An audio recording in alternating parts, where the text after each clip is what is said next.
आज़ादी है धर्म और आज़ादी अपना मान है। आज़ादी है जीवन दर्शन हर एक जन की शान है। आज़ादी है रोज सवेरा आज़ादी हर शाम है। आज़ादी मन का मंदिर आज़ादी अपना धाम है। आज़ादी के बिना न मिलता जीवन में अधिकार है। आज़ादी के बिना न सुख है ना अपना घर द्वार है। आज़ादी के बिना कभी भी मैं अपने घर जाऊंगा। आओ मेरे भारतवासी आज़ादी दिलवाऊंगा। आओ मेरे भारतवासी आज़ादी दिलवाऊंगा। और उनकी माँ कहती है उनसे, धन्यवाद, उनकी माँ उनसे कहती है कि मैं तेरी शादी करना चाहती हूँ। 22-23 साल की अवस्था थी। तो वार्तालाप देखिए कि मेरी माँ मुझसे बोली अब तेरी शादी करनी है। तेरे लिए एक सुंदर सी वरनी तुझको वरनी है। आस लगाए बैठी हूँ मैं घर उपवन खिल जाएगा। खुशियों से आंचल भर लूंगी जब दुल्हन को लाएगा।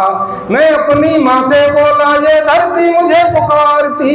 राज फिरंगी की करतूतों से पीड़ित माँ भारती। पहले माँ को मुक्त कराऊं फिर दुल्हन घर लाऊंगा। पहले माँ को मुक्त कराऊं फिर दुल्हन घर लाऊंगा। आओ मेरे भारतवासी आज़ादी दिलवाऊंगा। आओ मेरे भारतवासी आज़ादी दिलवाऊंगा। राजगुरु सुखदेव साथ में शेखर से थे दीवाने। बटपेसर हैदर गणेश भगवती सरीखे बस्ताने। लाला राय लाजपत जैसे अपने संग में दीवाने। लाला राय लाजपत जैसे अपने संग में बलिदानी।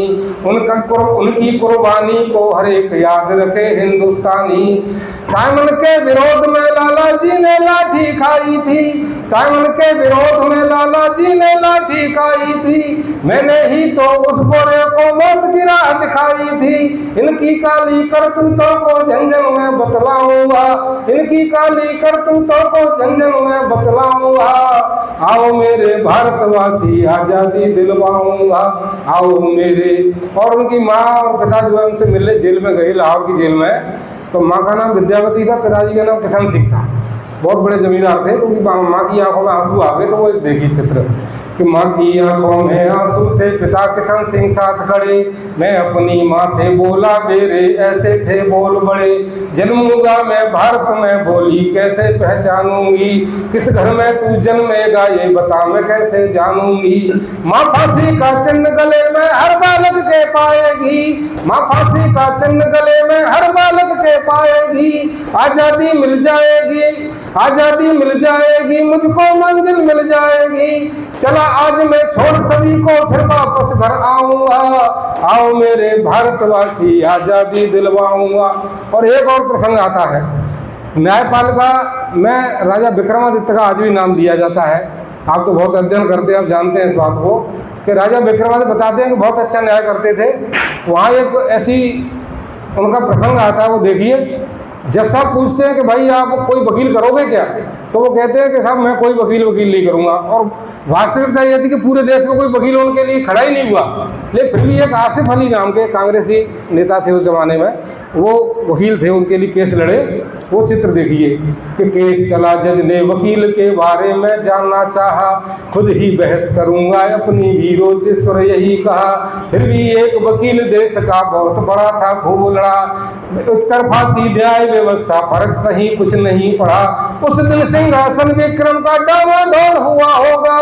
उस दिन सिंहासन विक्रम का डावाडोल हुआ होगा। उस दिन सिंहासन विक्रम का डावाडोल हुआ होगा। अरे फांसी देते समय न्याय से भी तो मोल हुआ होगा। फांसी देते समय न्याय से भी तो मोल हुआ होगा। और अंतिम पंक्ति देखिए, भगत सिंह जी को एक दिन पहले फांसी लगा दी गई थी। अंग्रेज सरकार इतनी भयभीत थी कि अगर उसी दिन फांसी लगा देंगे तो बहुत लोग आ जाएंगे और फांसी नहीं लगने देंगे। ये सत्य है कि फांसी वाले दिवस देश में हर एक व्यक्ति एकत्र हुआ। सिंह सुवन लाहौर जेल में यह प्रचार सर्वत्र हुआ। सिंह सुवन लाहौर जेल में यह प्रचार सर्वत्र हुआ। एक दिवस पहले ही मुझको फांसी पर चढ़वाया था। जो भी मिलने को आया मिलने उसे भी ना मिलवाया था। राजगुरु सुखदेव और मैं गले मिले सब भूल गए, राजगुरु सुखदेव और मैं गले मिले सब भूल गए, राजगुरु सुखदेव और मैं गले मिले सब भूल गए। पर हंस के झूमा फंदे को माँ बलवेदी पर झूल गए, हंस के झूमा फंदे को माँ बलवेदी पर झूल गए। चला आज मैं छोड़ सभी को फिर वापस घर आऊंगा, आओ मेरे भारतवासी आजादी दिलवाऊंगा, आओ मेरे भारतवासी आजादी दिलवाऊंगा।